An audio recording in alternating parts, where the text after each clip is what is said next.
برای موفقیت‌های بزرگ به دنبال جهش‌های بزرگ نباشید، بلکه به دنبال نظم‌های ساده روزانه باشید. بیل گیتس. به نام خدا عزیزان، سلام. میرسیم به قسمت 18 کتاب شکست عادت‌ها با تیتر چرا نتایج کوانتومی شما را شگفت زده می کند. دکتر اینجا می نویسه که حال بگذارید قطعه دیگری از پازل را در جای خود قرار دهیم. برای تغییر واقعیت لازم است نتایجی که به سمت خودمان جذب می کنیم در زمان به وقوع پیوستنشان ما را شگفت زده و حتی مبهوت کنند. هرگز نباید بتونیم شیوه تجلی آفرینشمان را پیش بینی کنیم. باید نتایج ما را مات و بهت زده کند. باید نتایج ما را از خواب واقعیت همیشگی و تکراری که به آن عادت کردیم بیدار کند. این تجلی ها باید شک و شبهه‌ای در ما باقی نگذارد که آگاهیمان با میدان هوشمند کوانتومی ارتباط برقرار کرده است، طوری که ترغیب شویم دوباره این کار را انجام دهیم. لذت فرایند آفرینش در همین است. چه نیازی به شگفت زدگی کوانتومی داریم؟ اگر بتونیم رویدادی را پیش بینی کنیم، پس این رویداد جدید نیست. اینجا نوشته دوستان، اگر ما بتونیم اون رویدادی رو که توی اون میدان کوانتوم قرار میدیم پیش بینی کنیم، به هیچ عنوان کار خاصی انجام ندادیم. در واقع این قسمت داره به ما یاد میده که اگر دنبال یک تجلی کوانتومی هستیم، باید اون تجلی، اون آفرینش ما رو شگفت زده کنه. نوشته اگر بتونیم رویدادی رو پیش بینی کنیم، پس این رویداد جدید نیست، بلکه روتین و خودکار است. یعنی ما قبلا اون رو تجربهش کردیم. در واقع اگر تلاش کنید شیوه وقوع یک نتیجه را کنترل کنید، به شیوه نیوتنی عمل کردید. فیزیک نیوتنی که همون کلاسیکه، یعنی تلاش برای پیش بینی رویدادها. این نوع فیزیک مربوط به علت و معلول بود. نیوتنی بودن در رابطه با توانایی آفرینش به چه معناست؟ یعنی وقتی که محیط بیرونی محیط درونی شما که همون احساس و تفکرمون هستش رو کنترل میکنه. این یعنی علت و معلول. دوستان من اینجا یه توضیح بدم. ما قبلا در مورد اتم کلاسیک یا همون اتم نیوتن و اتم کوانتومی صحبت کردیم. گفتیم که اتم کلاسیک به مانند حرکت سیارات به دور خورشیده، یعنی الکترون سیارات و خورشید هم که همون هسته که پروتون و نوترون باشه. اما در اتم نیوتن ما ابر الکترون داشتیم، یعنی هر جایی امکان داشت این الکترون حضور داشته باشه یا نداشته باشه. به هر نقطه به عنوان اثر ناظر که ما نگاه میکردیم در فضای اتم، انرژی به ذره تبدیل میشد و ما میتونستیم اون الکترون رو ببینیم. همونطور که نگاهمون رو برمیگردوندیم، اون دیگه الکترون وجود نداشت. اینجا داره در مورد قانونی صحبت میکنه به نام علت و معلول. قانونی که اکثر آدم‌های کره خاکی دارن بر اساس اون زندگی میکنن. به طور مثال من میگم باید فلان شخص توی زندگیم بیاد تا آدم خوشبختی باشم.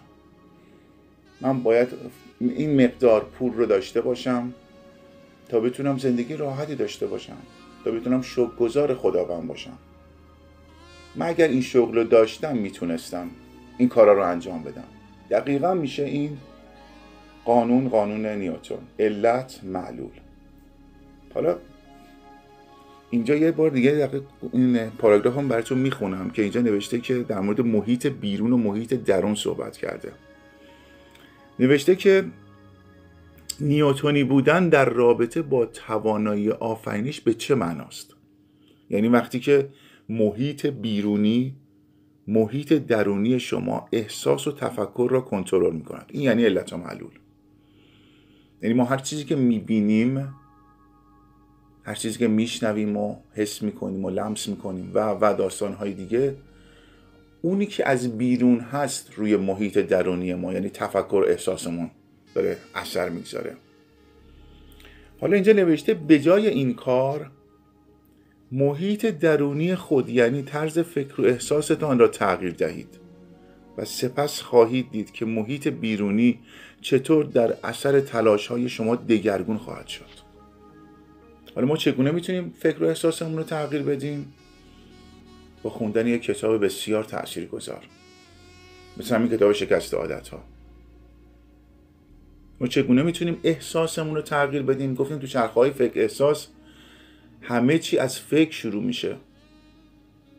وقتی ما یک فکر جدید رو به این سیستم معرفی میکنیم، یعنی در خودمون به وجود میاریم با رفتن به یک کلاس متفاوت، با همراه شدن با یک مربی با تجربه، وقتی یک سری آگاهی جدید در سیستم عصبی ما ثبت میشه دوستان، ما وارد یک چرخه جدید میشیم. حالا آروم آروم در اثر این افکار جدید ما دست به انتخاب‌های جدید میزنیم. بعد از اینکه ما انتخابمون رو تغییر دادیم، مشخصاً رفتار و عملکردمون تغییر میکنه. وقتی ما عملکردمون تغییر کرد، تجربیات جدیدی رو میتونیم کسب کنیم. وقتی ما تجربه جدیدی رو کسب کردیم، مشخصاً احساساتی که از این به بعد ما میتونیم اونها رو تجربه کنیم متفاوت میشه. پس ما وارد یک چرخه میشیم، از فکر میرسیم به رفتار، از رفتار میرسیم به تجربه، از تجربه میرسیم به احساس و این چرخه شروع میکنه به تغییر کردن. وقتی ما از درون این چرخه رو تغییر بدیم، در محیط بیرونی دوستان چیزهایی رو میبینیم که تا الان ندیدیم، چیزهایی رو میشنویم که تا الان نشنیدیم. بوده ها، ما مسیرش رو نداشتیم، ما سیستمش رو توی مغزمون قبلا ثبت نکردیم. پس تکرار میکنم، نیوتنی بودن در رابطه با توانایی آفرینش به چه معناست؟ یعنی وقتی که محیط بیرونی محیط درونی شما که همون احساس و تفکر هستش رو کنترل کنه. به جای این کار محیط درونی خود، یعنی طرز فکر و احساستان را تغییر دهید و سپس خواهید دید که محیط بیرونی چطور در اثر تلاش‌های شما دگرگون خواهد شد. تلاش کنید که یک تجربه ناشناخته و جدید ایجاد کنید. سپس وقتی رویداد غیر منتظری به نفع شما رخ داد، شگفت زده خواهید شد. شما تبدیل شدید به یک آفریننده کوانتومی. شما از علت و معلول به ایجاد معلول رسیده اید. نیت مشخصی از آنچه را که می‌خواهید در سر داشته باشید و هدف نهایی را به وضوح در ذهنتان مجسم کنید. دوستان، نتایج لوله آزمایش. اما جزئیات امر را به میدان غیر قابل پیشبینی کوانتومی واگذار کنید. دوستان یادتونه توی نتایج لوله آزمایش وقتی که دانشمند بزرگ راین این تجربه رو مشخص کرد که اگر ما یه نیت شفاف داشته باشیم با یک احساس متعالی، این دو در کنار همدیگه میتونه حتی DNA رو تغییر بده. پس اینجا نوشته دکتر جو، نیت مشخصی از آنچه را که میخواهید در سر داشته باشید و هدف نهایی را به وضوح در ذهنتان مجسم کنید. اون تصویر سازیه که ما به دنبالش هستیم. اما جزئیات امر را به میدان غیر قابل پیشبینی کوانتومی واگذار کنید. کوین ترودو تو همین سمینار آرزوی توست، دستور توست که هر روز ما این رو تو کانال قرار میدیم، داره صحبت میکنه. میگه ما به چگونگی کاری نداریم، ما اصلا کاری نداریم که قرار چگونه این اتفاق بیفته. ما فقط به چراییه توجه میکنیم. چگونگی رو میسپاریم به میدان کوانتوم. بگذارید این میدان یک رویداد را در زندگی شما تنظیم کند طوری که فقط برای شما مناسب باشد. اگر قرار است انتظار چیزی را داشته باشید، انتظار چیز غیر منتظری را داشته باشید. تسلیم شوید، اعتماد کنید. و نحوه وقوع رویداد مطلوب را رها کنید. این بزرگترین مانعی است که باید از سر راه بردارید، چون دوستان مغز ما اصلا کلا اینجوری طراحی نشده، دوست داره همه چیز رو پیش بینی کنه. به خاطر همین ما باید یک جور دیگه عمل کنیم از این به بعد. نوشته این بزرگترین مانعی است که باید از سر راه بردارید، چون ما انسان‌ها همیشه می‌خواهیم با تلاش برای بازآفرینی واقعیت گذشته واقعیت آینده را کنترل کنیم.